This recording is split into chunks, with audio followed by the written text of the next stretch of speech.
Hello, my name is Ryan Tilden, and this is my algorithmic audit project for Sociology 334, Technology in Society.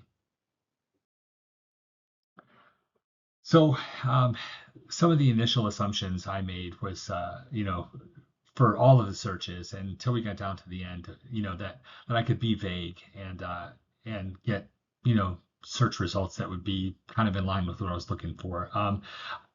I learned really quickly that wording is so important, and the more clarity I can give to a search term or phrase, the more concise results I'm going to get. I found ChatGPT to be more intuitive with some of my search, but um, I did think that I I knew I would need to be concise, but I didn't realize just how wide a range of results I would get depending on what I looked. So, my favorite assignment out of this was the assignment three, the technology and family relationships. I think, it it formed an emotional connection. I was able to think of my grandmother and go back to the time when she was learning about technology back in the mid 90s, and she was in her 50s learning how to type and getting into the chat rooms and AOL. It was fun. So that allowed me to a little bit of nostalgia. So it was my favorite assignment. So in this slide, we're looking at the evolution of the search process.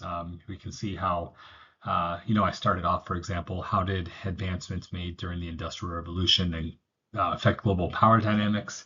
It was kind of a wide topic. I wasn't sure what I'd find. I didn't really have an idea. I just wanted to kind of explore it. But then, how did the first industrial revolution affect global power dynamics? And then down to the last iteration was the third industrial revolution and the rise of global superpowers. And that's really kind of what I was headed for. I just didn't know that at the first iteration of the search. Um, the one thing I will say about the whole process of using the search is I did find that the more specific you can be in the onset, the more refined the searches are, the more targeted they are to what you're looking for. And overall, I think by the time I got down to like the third assignment, I knew exactly what I was looking for, and my searches led me right down to the path of the sources that I wanted to use and refer to.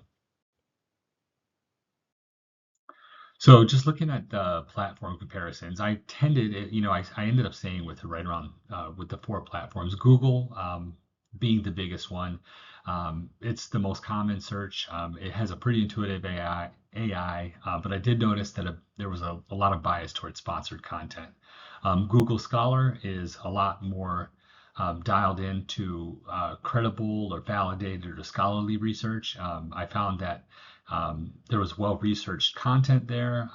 It was credible, and if wanting to, put together a paper or some kind of research journal that would detail out um, something in a more professional or scholarly manner, that's where I would search. The ASU library online. This was my first time using it. I'm also new with ASU, so I didn't find it to be um, all that easy to use. I found Google Scholar a lot easier to use with a lot of the same crossover content. And finally, ChatGPT was a favorite. ChatGPT has gotten to know me over the last number of months. So when I do search for things, it tends to take previous searches into account. I find that to be a little more intuitive. It did provide links that I was also able to validate on Google Scholar, and it was easy to use. I think from a preference standpoint, I would use ChatGPT, but then I would want to validate that with something like Google Scholar just to make sure that what I'm getting from Chat is credible. So looking at what shows up first and why, Google, for example, I tended to see a lot of promoted responses. Chat, like I said in a previous slide, was more intuitive, but it is very sensitive to wording. I noticed that, the content that you put into Chat, it's it's going to interpret, and yeah, sure, it uses some intuitive reasoning from previous searches, but it is very sensitive to the terms that are used. And I found that Google Scholar actually was provided the best matches with the query terms. So the content seemed to be more relevant. For ranking, Chat for me is number one. That's my bias. I think it's easy to search, just need to validate, followed by Google Scholar, which I found had the least bias, best sourcing, but it was more formal. And Google tended to give me more curated content, sponsored content. It was sensitive also to terms, but I found it to be, uh, the most wide open. So when it came to making decisions on sources, some of the influences for me were the relativity to the search term. How close was it to the phrase I looked at? The short summaries provided under the search content made, uh, you know, were make or break in determining whether this is something I wanted to pursue based on the summary. The date of the content. So if something, was from 2015, 2016, especially with technology where things change so fast, I was more likely to dismiss. Emotional connection. Did the content make me feel something? Was it sponsored? How intuitive was it to my previous searches in cases like chat? And AI suggestions I found to be useful from Google as well. So in drawing connections to the course material, I definitely found that algorithms are driven by bias. I was able to see that very clearly. Sensitive to wording. I thought the course content was great. I learned so much over the last number of weeks. I did not realize that all of the learning that goes into AI.